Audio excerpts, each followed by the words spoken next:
I spent $20,000 on a family vacation to Hawaii, dreaming of happy moments with my loved ones. But at the airport, my son said, I forgot to buy you a ticket. Just go home. They had planned to leave me behind like trash from the very beginning. 3 weeks later, they returned, their eyes widening when they saw a man in a suit standing next to me, because this man was ready to destroy their world. Before we continue, please subscribe to the channel and write in the comments what time it is where you are now. Dad, I have some bad news. Simon's voice cut through the terminal noise like a blade. I stopped mid-stride, my rolling suitcase bumping against my leg. The Hawaiian Airlines check-in counter stretched ahead of us, busy with families hauling oversized luggage and flower leis. What kind of bad news? I asked, though something in his tone already made my stomach clench. He wouldn't meet my eyes. Instead, he stared at the departure board, hands shoved deep in his pockets. I forgot to buy your ticket. The words hung in the air like smoke. Around us, travelers rushed past with boarding passes clutched in their hands, their excited chatter about beaches and luau's suddenly feeling like mockery. You forgot? My voice came out smaller than I intended. Simon, we've been planning this vacation for 3 months. I know. He finally looked at me, but only briefly. There was just so much to coordinate, and with work being crazy. I gave you $20,000. The number felt heavy on my tongue. For all of us. The whole family. Right, and we're grateful, Dad. Really. Simon glanced at his watch, then toward the departure gates. But the thing is, the flight's almost ready for boarding, and I was already moving toward the check-in counter, dragging my suitcase behind me.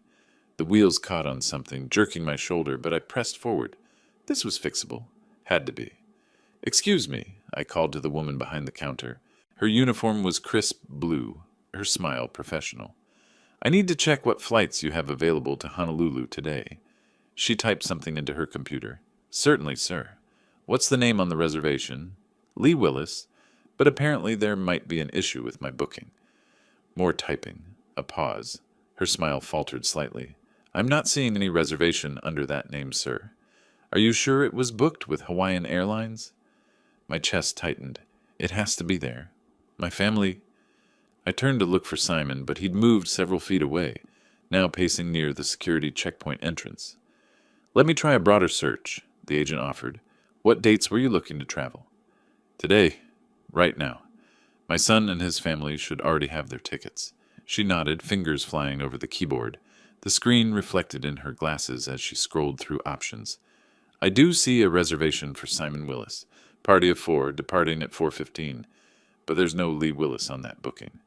The terminal seemed to tilt slightly. That's impossible. Check again. I've checked twice, sir. Would you like me to see what's available on standby? Hope flickered. Yes, anything. I'm sorry, but we're completely booked today. There's a convention in Honolulu, and what about tomorrow? First class? I'll pay whatever it costs. Simon appeared at my elbow, his hand closing around my arm. Dad, we need to talk. I shook him off. Not now. We're figuring this out. No, we're not. His grip tightened, pulling me away from the counter. This isn't going to work. The airline agent watched us with growing concern. Other passengers began to stare. A small child pointed at my suitcase, which had tipped over when Simon grabbed me.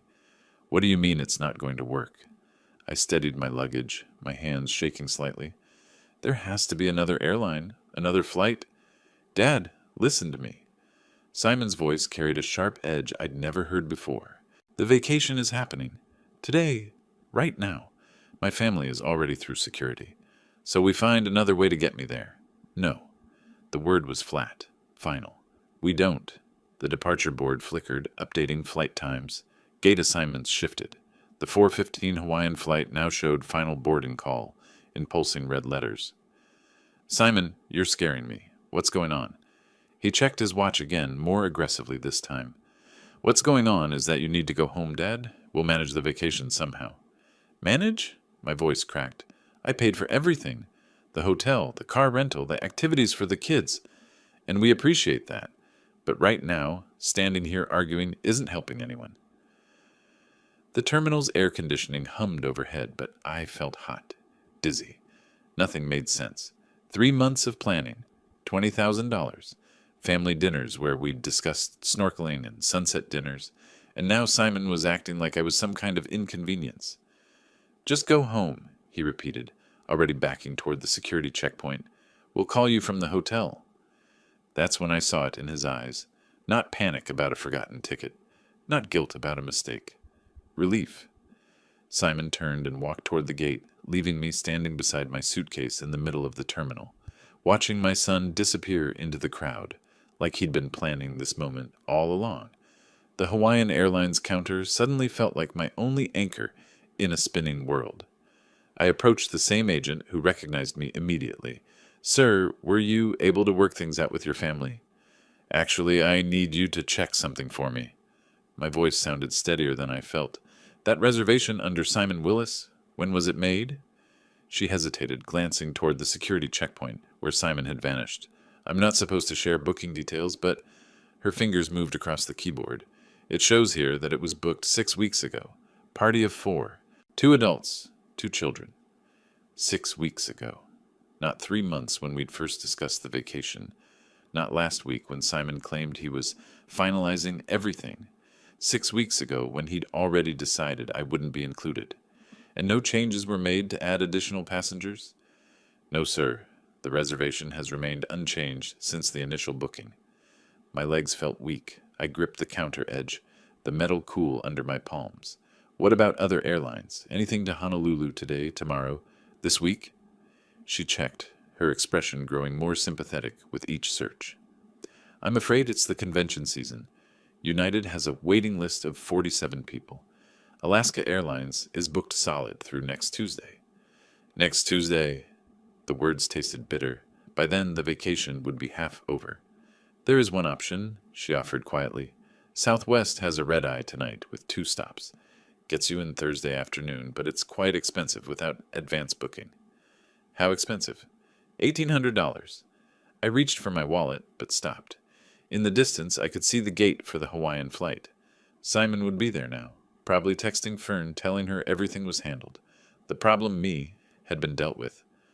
Sir? The agent's voice seemed to come from far away. He knew, I said, more to myself than to her. All along he knew. I'm sorry? I looked at her kind face, her genuine concern for a confused old man, and suddenly felt embarrassed. This wasn't her problem. This was family business, the kind of ugly truth that should stay private. The flight, I said. Is it still boarding? Final call was 10 minutes ago. They're probably closing the doors now. As if summoned by her words, an announcement crackled over the intercom. Hawaiian Airlines Flight 447 to Honolulu is now closed for boarding. All ticketed passengers should be on board. I turned toward the gate. Even from here, I could see the last few stragglers rushing down the corridor, children in tow, carry-on bags bouncing behind them, families heading to paradise together. My phone buzzed, a text from Simon. Sorry, Dad. We'll call from hotel. Take care of yourself.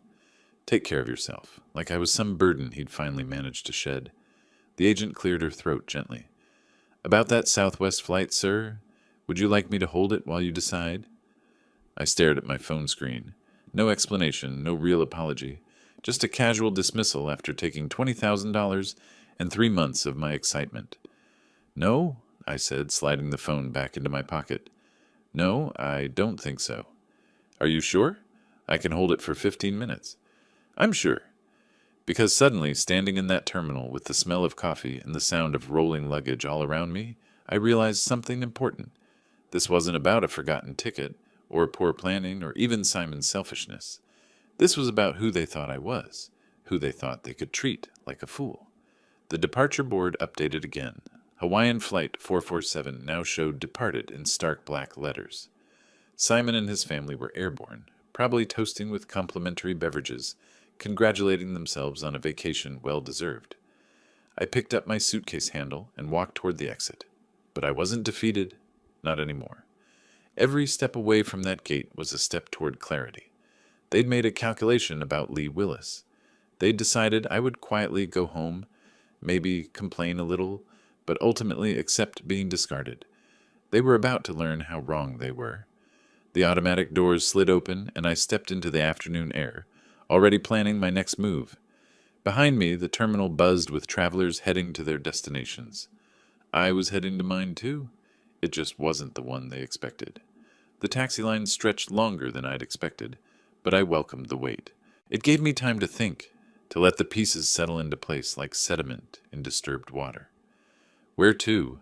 the driver asked as I loaded my suitcase into the trunk. He was middle-aged, tired-looking, probably dealing with airport traffic all day. "Oakland, Montclair District." I settled into the back seat, still holding my phone where Simon's pathetic text glowed on the screen. As we pulled away from SFO, I stared out at the familiar landscape of the Bay Area. The peninsula stretched out below us, dotted with houses where other families were probably sitting down to dinner together, sharing their days, making plans, not calculating how to exclude their own father. "Rough day?" the driver asked, glancing at me in the rearview mirror. "Getting rougher by the minute." I wasn't usually one for talking to strangers, but something about the anonymity of the taxi made it easier. "Ever have your family turn on you?" He laughed, but not with humor. "Brother, I got ex-wives who've been planning my downfall for years. Family's the ones who know exactly where to stick the knife." The knife. That's exactly what it felt like. Sharp, precise, and aimed at something vital. As we drove through Daly City, I started replaying conversations from the past few months. March, when I'd first mentioned wanting to do something special for the grandkids. Simon's immediate enthusiasm. "Dad, that's a great idea. Leave everything to me." April, when we'd sat around Fern's dining room table, looking at hotel brochures. Pearl practically bouncing in her chair. "Oh, Lee, this is so generous of you." Saul nodding along, quieter than usual, but seemingly supportive. But now, looking back, I could see the signs. The way Simon had insisted on handling all the bookings himself. Fern's suggestion that I might be more comfortable staying in a different hotel, just in case the kids get too noisy. Pearl's comment about how older folks sometimes prefer different activities. They'd been conditioning me to expect separation all along. "You know what the worst part is?" I said to the driver's reflection. "What's that?" "They thought I'd just take it. Roll over and play dead. You planning to prove them wrong?" I watched the Bay Bridge approach, its cables cutting geometric patterns against the afternoon sky. I'm 68 years old. I worked 43 years as an engineer. I raised a son who apparently thinks I'm some kind of fool. But I didn't survive this long by letting people walk over me. The driver chuckled. "Now you're talking sense." My phone buzzed again. Another text, this time from Fern. "So sorry about the mix-up, Dad Willis. We'll bring you back something nice from Hawaii?" Mix-up, like it was some clerical error instead of a deliberate betrayal. I thought about the $20,000 I'd transferred to Simon's account 6 weeks ago. "For the vacation," he'd said. "Easier to book everything from one source." How easily I'd trusted him, how completely I'd been played. But as we exited onto Highway 24, heading toward my empty house in the hills, something shifted inside me. The hurt was still there, sharp and fresh, but underneath it was something harder. Something that had been building pressure like water behind a dam. They wanted to treat me like a doddering old man who could be discarded when convenient. They wanted to take my money and exclude me from my own grandchildren's vacation. Fine. But they were about to discover that this particular old man still had a few moves left. The taxi pulled into my driveway as the sun began to sink behind the Oakland hills. The house looked exactly as I'd left it 3 hours ago, neat, quiet, ready for a week's absence. But I wasn't the same man who'd locked that front door with excitement and anticipation. "That'll be $47.50, the driver said. I handed him $60. "Keep the change, and thanks for the conversation." "Whatever you're planning," he said with a grin, "I hope they deserve it." As I watched his taillights disappear down the street, I pulled out my phone and scrolled to a number I hadn't called in months. Bruce Harlan, my lawyer. If Simon wanted to play games with $20,000, we could play games. But first, I had some research to do. The key turned in my front door with the same familiar click, as always. But everything felt different now. I dragged my suitcase across the threshold, its wheels catching on the doormat I'd bought with Martha 20 years ago. Home, where I'd planned to be packing for Hawaii tonight instead of unpacking from nowhere. I changed into my comfortable cardigan and old cotton pants, the kind Simon always said made me look like an old professor. Tonight, that felt appropriate. I had studying to do. My office sat exactly as I'd left it this morning. Martha's oak desk positioned by the window, filing cabinets lined against the wall, like soldiers at attention. Everything organized, everything in its place, unlike my family. The vacation folder sat in the second drawer, tab labeled Hawaii 2025 in my careful handwriting. I pulled it out and spread the contents across the desk's leather surface. 23 documents, each one representing another piece of my trust that had been systematically betrayed. Travel agency invoice, $20,000 transferred to Simon's account 6 weeks ago. Hotel confirmation, Grand Wailea, Ocean View. Suites, 7 guests, 10 nights. I counted the names. Simon, Fern, Pearl, Sol, Mia, Ethan, and Martha Willis. Martha. My wife who'd been dead for 3 years. They'd actually put Martha's name down instead of mine.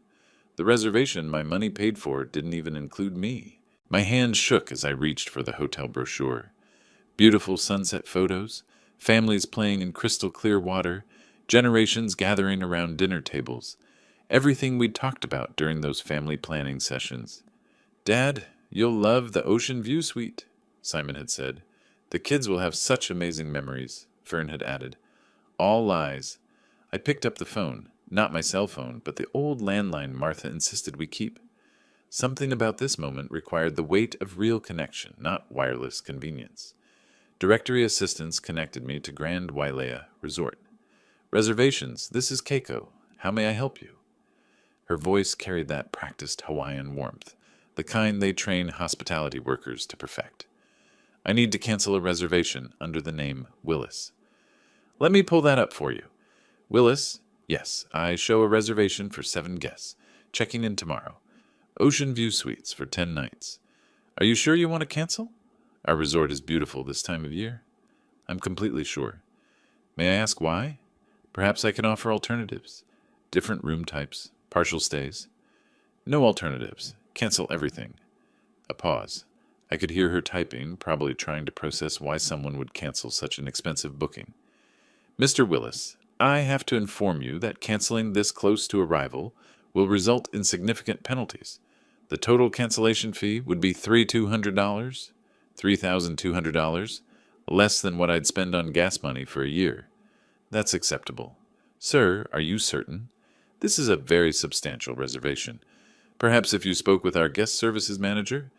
"Cancel it now, please." More typing. The sound of a printer. Official business being conducted. "The cancellation is processed. You should receive confirmation via email within the hour. Is there anything else I can help you with today?" "Actually, yes. When someone arrives tomorrow expecting that reservation, what will you tell them?" "I would inform them that the reservation was canceled by the primary booking party at 6:47 p.m. Pacific Time on May 15th. Perfect. Simon would know exactly when I'd taken action, and more importantly, he'd know it was deliberate. "Thank you, Keiko. You've been very helpful." I hung up and looked at the scattered papers on my desk. In the corner sat a framed photo of last Christmas. Simon, Fern, the kids, Pearl and Sol, all gathered around my tree, opening presents I'd bought, eating dinner I'd paid to cater, all of them smiling at the generous old fool. Well, the generous part was over. Morning light filtered through my bedroom curtains differently than it had in weeks. For the first time since we'd started planning this vacation, I'd slept deeply, dreamlessly, completely. No anxiety about packing, no excitement about seeing Pearl's face when she first glimpsed the ocean, no mental lists of activities the grandkids might enjoy, just peace. I showered, dressed in fresh clothes, and made my way to the kitchen. The old percolator bubbled cheerfully on the counter, filling the house with the same coffee aroma that had greeted Martha and me for 43 years of marriage. My cell phone sat charging on the counter where I'd left it. The screen showed missed calls, but I ignored it while I poured my coffee and added cream. Some conversations required proper preparation. Finally, I picked up the device. 56 missed calls, all from the same Hawaii number. The call log told the story better than any novel. 11:47 p.m. Hawaii time, then 11:52, then 12:03 a.m., every 15 minutes through the night, 4:30 a.m., 5:15, 60. Simon had been awake all night. Between the calls, text messages, I scrolled through them, watching panic escalate in real time. Dad, call me back. Urgent. Hotel says you canceled everything. Dad, this isn't funny. Call now. Kids are crying. We have nowhere to go. Call me back. The timestamps painted a clear picture.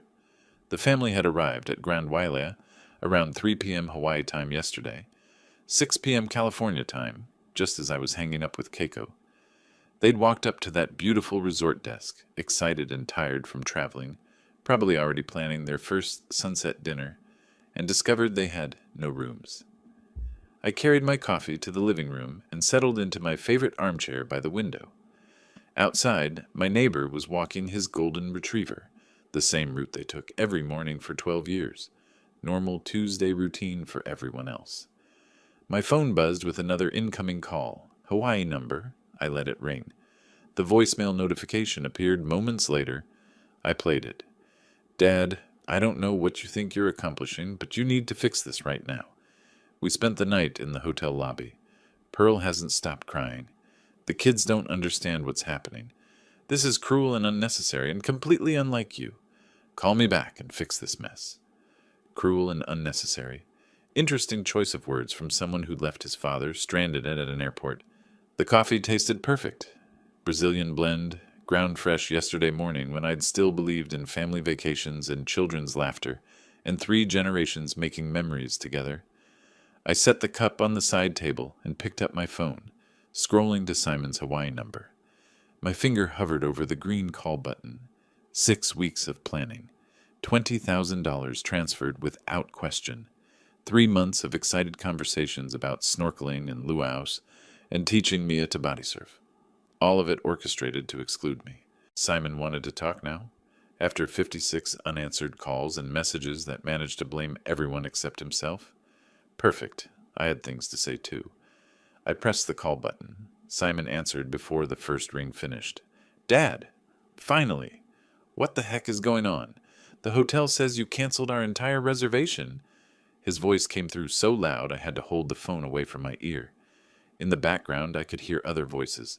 Fern saying something about complete disaster. One of the kids crying. Well, hello, Simon. How's your vacation going? Don't play games with me. We have nowhere to stay. Do you understand what you've done?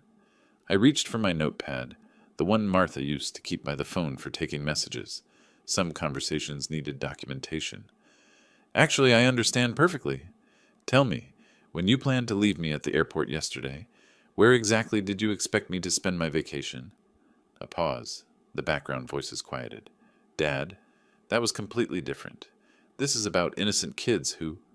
Were there innocent kids involved when you deliberately excluded me after taking my $20,000? That's not the same thing. I wrote down the time.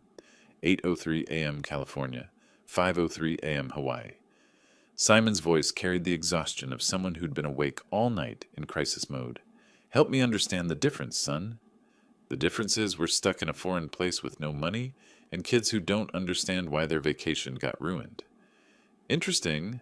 Yesterday you told me to just go home when I was stuck in a foreign airport. What changed? Fern's voice grew louder in the background. Simon, tell him about the credit cards. Credit cards. I made a note. Dad, we can't afford another hotel.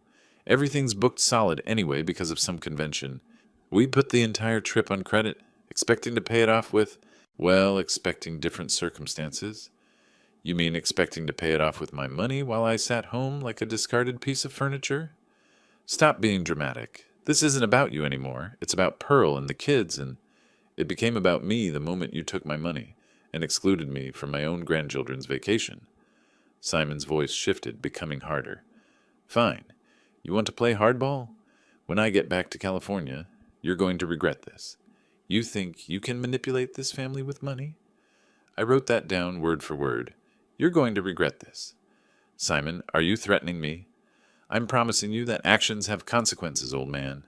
Old man, I noted that too. You're absolutely right about consequences. For instance, the consequence of betraying someone's trust is that they stop trusting you. This is ridiculous. You're punishing children because you got your feelings hurt. I'm teaching adults that stealing $20,000 and abandoning family members has repercussions. We didn't steal anything. You gave us that money for a family vacation, which, by definition, includes family. Silence, except for Pearl's voice in the distance, something about never should have listened, and this is a disaster. Simon tried a different approach. Dad, look, maybe we handled things badly yesterday, but right now we need to focus on fixing the situation. Can you call the hotel and... No. What do you mean, no? I mean the word no, Simon. It's what you should have heard yesterday when you suggested I just go home and miss my own grandchildren's vacation. This is insane. You're acting like some kind of vindictive. I hung up. The living room felt perfectly quiet after Simon's shouting. Outside, a hummingbird hovered near Martha's old feeder, its wings a green blur against the morning light. I looked at my notepad. Threats, insults, financial admissions, zero accountability. My phone immediately started ringing again. Hawaii number. I turned it off and finished my coffee, watching the hummingbird navigate between flowers with purpose and precision. Some lessons couldn't be taught with words. I stared at my notepad where Simon's threats glared back at me in black ink. You're going to regret this, old man. The words looked even uglier written down than they'd sounded through the phone. Martha's reading chair sat empty by the window, afternoon light streaming across the floral cushions she'd chosen 30 years ago. I could almost see her there, hands folded in her lap, waiting for me to ask the right question. What would you do, Martha? But I already knew. Martha never let anyone push her around, not even when it cost her friendships or family comfort. She'd built a career in nursing by standing up to doctors who thought women belonged in the background. Sometimes kindness gets mistaken for weakness, she used to say. Don't let people confuse the two, Lee. I'd been kind to Simon his whole life, paid his college tuition when he struggled with grades, co-signed his first apartment lease when no one else would trust him, covered his mortgage payments during 3 separate job changes, funded family vacations, school supplies for the grandkids, medical bills when Fern needed surgery. Kindness. All of it interpreted as weakness. My office felt different now, like sacred ground where important decisions get made. I opened the filing cabinet Martha had organized so perfectly, every folder labeled in her careful handwriting.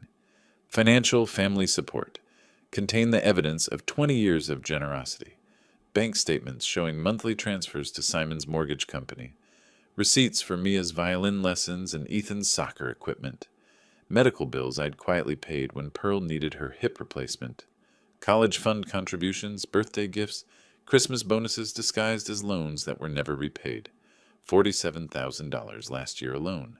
I found Bruce Harlan's business card tucked behind Martha's emergency contact list.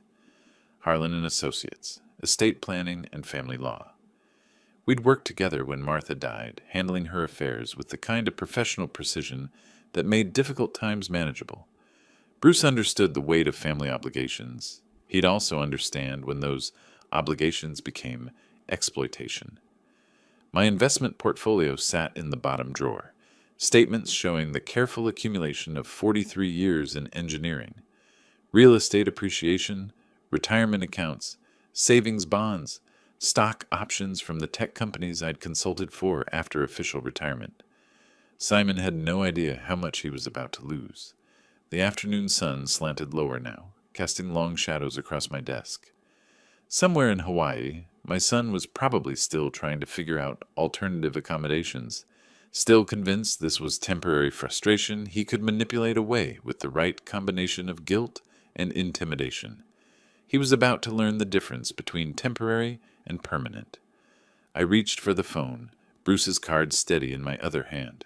The numbers felt significant as I dialed, like coordinates for a destination I'd been avoiding my whole life. Justice wasn't the same as revenge. Martha taught me that too. Revenge was emotional, messy, ultimately unsatisfying. Justice was clean, proportional, educational. Simon wanted to play hardball? Perfect. I'd spent 4 decades in corporate negotiations with men who thought engineering degrees made you soft. None of them made that mistake twice. The phone rang once, twice. Bruce's receptionist answered with professional warmth. Harlan and Associates, how may I help you? Bruce Harlan's office, this is Jennifer speaking. This is Lee Willis. I need to schedule an urgent consultation with Bruce about estate planning. The appointment was set for tomorrow afternoon. I slept better that night than I had since this whole mess started, waking up refreshed and clear-headed for the drive to San Francisco. Bruce's office occupied the 15th floor of a glass tower overlooking the bay, all polished marble and expensive wood paneling, the kind of space that charged by the hour and delivered results worth every penny. "Lee, come in!" Bruce stood to greet me, his handshake firm and reassuring. At 55, he carried himself with the confidence of someone who'd spent decades solving other people's complicated problems. I settled into the leather chair across from his mahogany desk and spread out my documentation like evidence in a trial. Bank statements, receipts, threatening text messages, notes from yesterday's phone call. "What's the situation?" Bruce asked, reaching for a legal pad. "My son has shown me who he really is. I need legal protection from his greed." The story came out methodically, chronologically. The planned family vacation, Simon's deliberate exclusion at the airport, the hotel cancellation, 56 desperate phone calls, and finally those ugly threats when he realized I wouldn't be manipulated. Bruce took notes, occasionally asking clarifying questions that revealed his experience with family disputes. "How long has this financial dependency been going on?" 20 years minimum. I have documentation going back to his first mortgage. And the threats were specific. I wrote them down verbatim. I slid the notepad across his desk. "You're going to regret this, old man. Actions have consequences." Bruce studied the notes, his expression growing more serious. "Lee, this sounds like attempted financial coercion. In California, that's grounds for disinheritance with legal protection against challenges." "Meaning?" "Meaning if you choose to modify your will, we can structure it to withstand any attempt by Simon to contest it in court." The relief felt physical, like setting down a weight I'd been carrying without realizing it. "I want him completely excluded," I said. "Everything I've built goes to organizations that will actually use it for good." Bruce opened his computer and pulled up estate planning templates. "Let me walk you through the options. We can establish a new will with charitable beneficiaries, including specific language about why Simon is excluded." For the next hour, we discussed details. The Oakland Children's Education Foundation would receive the bulk of my estate.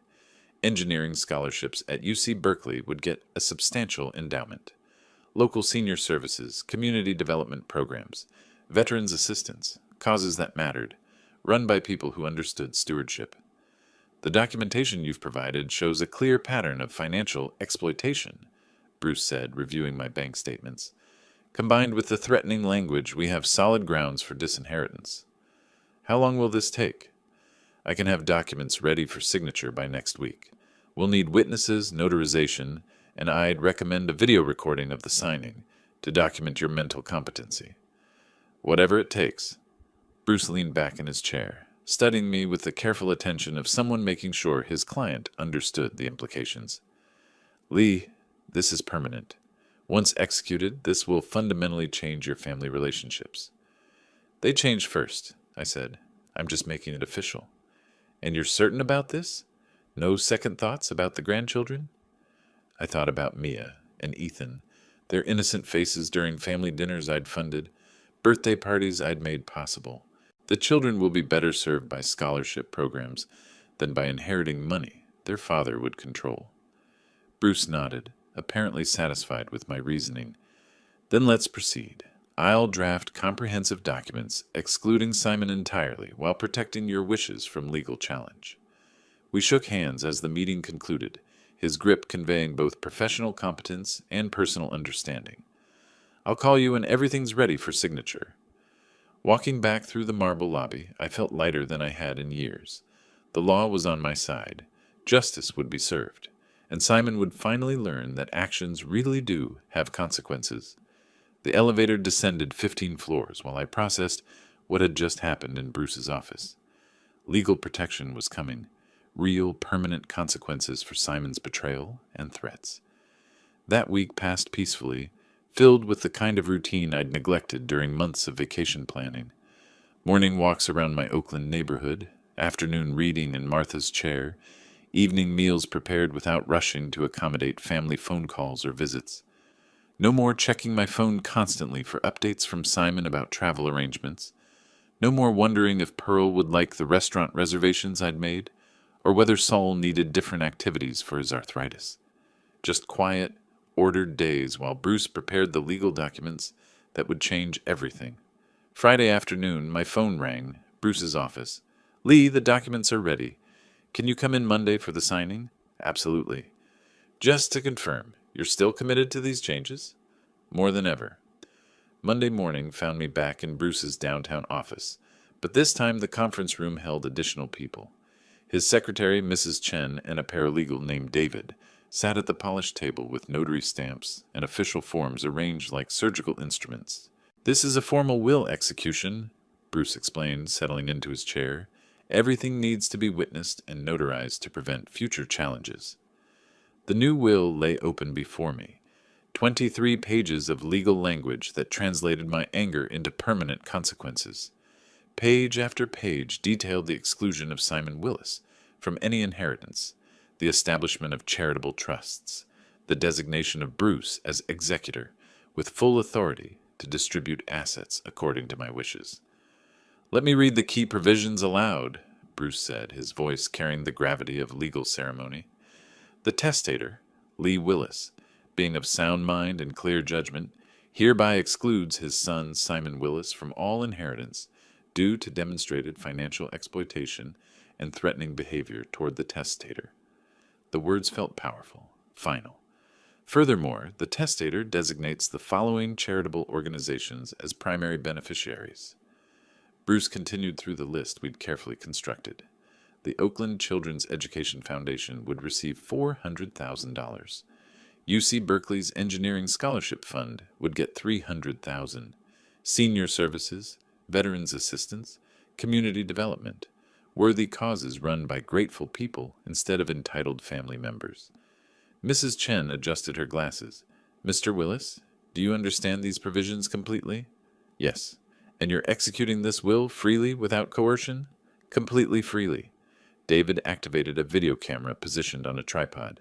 For the record, please state your name and today's date. Lee Willis, May 25th, 2025. And you're executing this will of your own free choice? I am.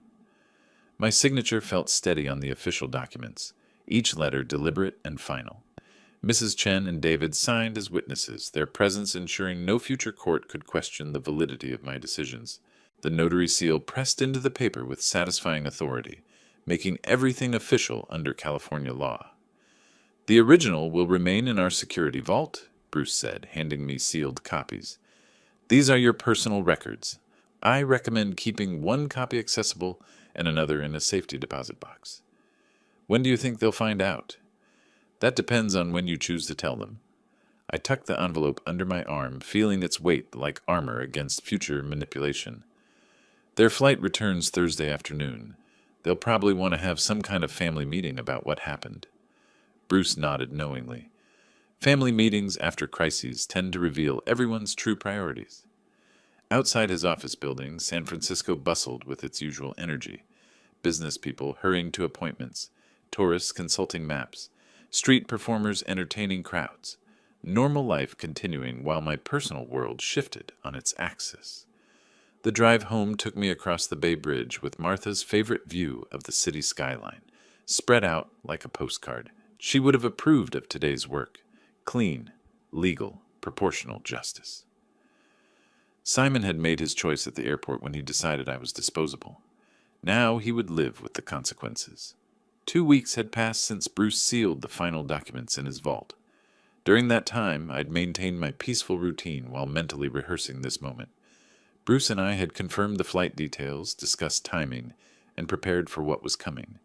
Now, standing beside him in the International Arrivals Terminal at SFO, I felt the same calm confidence that had carried me through every major decision of my engineering career. Flight 441 from Honolulu has landed, Bruce said quietly, checking his phone. They'll be coming through customs shortly. The leather portfolio under his arm contained the documents that would complete our mission. 3 weeks of planning, legal preparation, and psychological readiness all led to this moment. Passengers began trickling through the sliding doors marked, "Nothing to declare." Tanned families with flower leis draped around their necks, couples carrying duty-free shopping bags, business travelers checking their phones. the usual flow of people returning from paradise. Then I saw them. Pearl appeared first, chattering animatedly to Soul about something she'd seen on the plane. Her oversized hat still bore a Hawaiian Airlines baggage tag, and she carried a shopping bag with Maui printed across the front. Saul followed quietly, wheeling two large suitcases, his face showing the patient exhaustion of someone who'd listened to travel stories for 6 hours straight. Behind them came Fern and the children. Mia wore a grass skirt over her shorts and clutched a plastic ukulele, while Ethan had a lei made of fake flowers around his neck. Both kids looked tired but excited, scanning the crowd for familiar faces. Simon emerged last, checking his phone with the distracted air of someone trying to reconnect with mainland life. His Hawaiian shirt hung loose over khaki shorts, and he moved with the relaxed swagger of a man who thought his problems were behind him. Then Mia spotted me. "Grandpa!" She broke away from the group and ran toward me, her plastic ukulele bouncing against her side. Ethan followed, his face lighting up with genuine joy.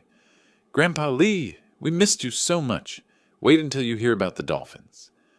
I knelt down to hug them both, feeling their small arms wrap around my neck with the uncomplicated love that only grandchildren can offer. For a moment, the weight of what was about to happen pressed against my chest. But then I looked up and saw Simon's face.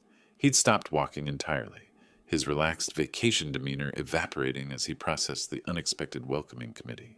His eyes moved from me to Bruce, taking in my lawyer's professional attire and the portfolio tucked under his arm. "Dad?"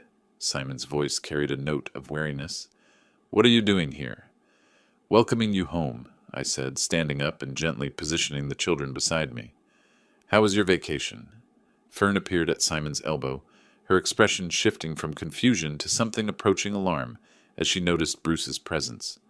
Pearl, oblivious to the tension, continued her chatter. "Lee, what a wonderful surprise! Wait until you hear about the luau we went to, and the resort had this amazing breakfast buffet and—" "Pearl," Soul said quietly, his accountant's instincts picking up on undercurrents she'd missed. "Maybe we should—" Bruce stepped forward, his movement precise and professional. "Mr. Simon Willis?" His voice carried the formal tone of official business. Simon's face went pale beneath his vacation tan. Bruce extended the sealed manila envelope toward Simon with the formal gravity of a court officer serving papers. "Mr. Simon Willis, this is a copy of your father's revised last will and testament, executed on May 25th, 2025. Simon's hands trembled as he accepted the envelope. The airport noise, announcements, luggage wheels, conversations, seemed to fade into background static as everyone's attention focused on the legal document. "What is this?" Fern whispered, reading the return address on the envelope. Simon broke the seal with jerky movements. His vacation relaxation completely evaporated. He unfolded the papers and began scanning the contents, his eyes moving rapidly across the legal text. I watched his face transform as comprehension dawned, first confusion, then disbelief, then something approaching horror as he reached the crucial passages about disinheritance. "This can't be real," he said, his voice barely above a whisper. Fern leaned over his shoulder, reading the same devastating words. Her face drained of all color as she processed the implications. "Lee," she said, trying to maintain a reasonable tone, "surely we can work this out. Think about the children. They're your grandchildren." "I did think about them," I replied calmly. "That's why I paid $20,000 for their Hawaiian vacation." Simon's head snapped up from the documents, his eyes blazing with the kind of desperate fury that comes from watching a life plan collapse in real time. "You can't do this to us. I'm your son." "Yes," I said, "the son who left me stranded at an airport and threatened me when I finally stood up for myself." Pearl, finally grasping that something serious was happening, stopped her chatter mid-sentence. "Lee, what's going on? Why does everyone look so upset?" Sewell took her arm gently. "Pearl, maybe we should give them some privacy." But Simon wasn't interested in privacy. "This is impossible. You can't disinherit family. There are laws." Bruce spoke with professional calm. "Actually, Mr. Willis, California probate law fully supports your father's right to distribute his estate as he sees fit. The documentation is legally ironclad." "I'll contest it in court," Simon's voice rose enough to attract glances from other travelers. "This won't stand." "Please do," I said. Bruce has prepared for that possibility. The video recording of my competency evaluation should be particularly compelling to any judge. Fern was still scanning the legal documents, her practical mind calculating losses. The house? The investments? Everything? Everything, Bruce confirmed. The Oakland Children's Education Foundation and UC Berkeley Engineering Scholarship Fund are now the primary beneficiaries. Simon crumpled the papers in his fist, then immediately smoothed them out again, as if that might change their contents. "This is insane. You're throwing away your family over one stupid argument." "One stupid argument?" My voice remained level, but I felt Martha's spirit strengthening my resolve. "Simon, you took $20,000 from me, excluded me from my own grandchildren's vacation, and threatened me when I objected. That's not an argument. That's betrayal." Mia tugged at my jacket. "Grandpa, why is Daddy yelling?" I looked down at her concerned face and felt a pang of genuine sadness. These children would grow up wondering why their inheritance disappeared. Never understanding their father's greed had cost them their future. "Sometimes grown-ups make mistakes that have big consequences," I told her gently. Simon's desperation reached a new pitch. "We'll get lawyers. We'll prove you were manipulated, that you're not thinking clearly." Bruce opened his own portfolio and handed Simon a business card. "I'd be happy to provide documentation of your father's complete mental competency to any attorney you hire. Fair warning, frivolous litigation can be expensive." The family stood clustered around their vacation luggage, the happy memories of Hawaiian beaches already overshadowed by this new reality. Pearl kept looking between faces, still not fully comprehending the magnitude of what had happened. Sewell, however, understood completely. His accounting background had taught him to recognize when numbers added up to disaster. "Simon," he said quietly, "maybe you should have thought about consequences before you acted."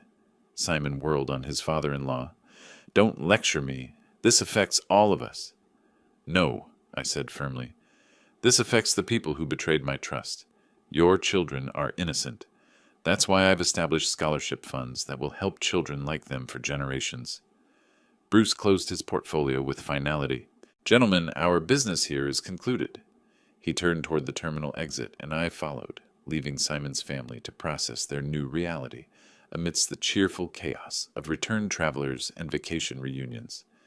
Behind us, I could hear Simon's voice calling after us, still trying to negotiate, still unable to accept that some consequences are permanent. The walk through SFO's corridors felt different than it had 3 weeks ago.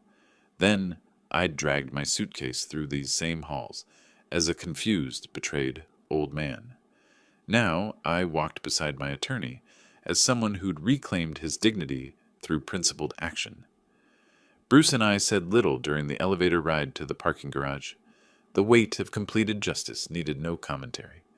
"That went exactly as planned," Bruce finally said as we reached his car. "Better," I replied. "Simon revealed his true character perfectly. No judge would overturn a will after hearing those threats." The drive home took us across the Bay Bridge as evening settled over San Francisco. The city lights reflected off the water in patterns that Martha had always loved, and I felt her presence approving of the day's work. "You know they'll try to contest it," Bruce said as we navigated through Oakland traffic. "Let them. Every lawyer they hire will tell them the same thing you told me. The documentation is ironclad." Bruce pulled into my driveway as the automatic porch light flickered on. The house looked exactly as it had this morning, but everything felt transformed by the completion of justice. We shook hands beside his car. "Thank you, Bruce. You made this possible." "You did the hard work, Lee. Standing up for yourself took real courage." After his taillights disappeared down the street, I unlocked my front door and stepped into the quiet sanctuary of my home. The familiar smell of furniture polish and the distant tick of Martha's grandmother clock welcomed me back. In the kitchen, I prepared a simple dinner: scrambled eggs, toast, a cup of tea. No need to accommodate anyone else's preferences or schedule. Just food I enjoyed, eaten at my own pace. The evening light slanted through the dining room windows as I ate, illuminating the family photos that lined the mantelpiece. Simon's graduation from college, his wedding to Fern, pictures of the grandchildren at various ages. They were still family, but now I could look at them without feeling the sting of betrayal. My favorite armchair beckoned from its position by the living room window. I settled into its familiar embrace with my tea, looking out at the garden Martha had planted, and I'd maintained for the past 3 years. The last few weeks had transformed me from victim to advocate, from someone who accepted mistreatment to someone who demanded justice. Martha would have been proud of the man I'd become, or perhaps the man I'd remembered how to be.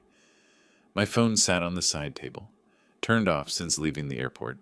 No doubt Simon was trying to call, still believing he could negotiate his way out of consequences. But some lessons can only be learned, never taught. The charitable organizations would receive my call tomorrow. The Oakland Children's Education Foundation, UC Berkeley's Engineering School, the Senior Services Program, worthy causes run by grateful people who understood stewardship. My money would fund violin lessons for children whose parents worked multiple jobs. It would pay for engineering textbooks for students who couldn't afford them. It would provide meals and companionship for seniors who'd been forgotten by their families. Real good in the world, instead of funding more vacations I'd be excluded from. The sun set behind Oakland's hills, painting my living room in shades of gold and amber. Somewhere across the bay, Simon's family was probably still processing the magnitude of their changed circumstances. Pearl would be confused, Sol quietly calculating, Fern planning damage control, and Simon would be learning that actions really do have consequences. I finished my tea as darkness settled over the neighborhood. Tomorrow would bring its own challenges, phone calls from family members, possibly legal papers from desperate attorneys, the logistics of updating bank accounts and investment portfolios. But tonight I sat in my own chair, in my own house, surrounded by the quiet dignity of a man who'd reclaimed his self-respect. Martha's wisdom had guided me through the darkest period of family betrayal, to this moment of peaceful resolution. Justice served, lessons learned, future secured. It was enough. It was perfect. It was finally, completely mine. If you liked this story, please like this video, subscribe to the channel, and share your impressions of this story in the comments. To listen to the next story, click on the box on the left. Thank you for watching.